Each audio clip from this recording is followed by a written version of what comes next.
संसदेच्या अर्थसंकल्पीय अधिवेशनाचा आज 7वा दिवस असून आज संसदेच्या दोन्ही सभागृहात अर्थसंकल्पावर चर्चा होत आहे। लोकसभेत ही चर्चा गेल्या आठवड्यातच सुरू झाली आहे, तर राज्यसभेत आजपासून ही चर्चा सुरू झाली। त्याआधी देशात सोन्याचा पुरेसा साठा असावा यासाठी भारतीय रिझर्व्ह बँक पुरेशी सोने खरेदी करत आहे। केवळ परदेशी चलन साठ्यावर भर दिलेला नाही, अशी माहिती केंद्रीय वित्तमंत्री निर्मला सीतारामन यांनी दिली। या संदर्भातल्या एका पुरवणी प्रश्नाला त्यांनी उत्तर दिलं।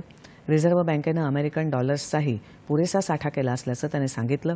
तसंच अनुत्पादक मालमत्तांच्या प्रकरणी सोन्याच्या कर्जावरील लिलाव प्रक्रियेचे नियमही अत्यंत कठोर करण्यात आल्याचं त्या म्हणाल्या। कर्जाची परतफेड करू न शकलेल्या खातेदारांना वारंवार नोटीस बजावल्या जातात, मात्र त्याही नंतर कर्ज वसुली झाली नाही तरच शेवटचा मार्ग म्हणून सोन्याचा लिलाव केला जातो, असं त्या म्हणाल्या। 30 जून 2024 नुसार वाणिज्य बँकांचा एनपीए 2.2% होता, तर उच्च मध्यम बँकिंग कंपन्यांचा एनपीए 2.58% होता, अशी माहिती केंद्रीय वित्त राज्यमंत्र्यांनी दिली। त्याआधी सकाळी पुण्यातल्या शिवसृष्टी थीम पार्कसाठी तसंच छत्रपती शिवाजी महाराज यांच्याशी निगडित विविध पैलूंना एकाच व्यासपीठावर आणण्यासाठी महाराष्ट्र राज्य सरकारकडून प्रस्ताव आला आहे।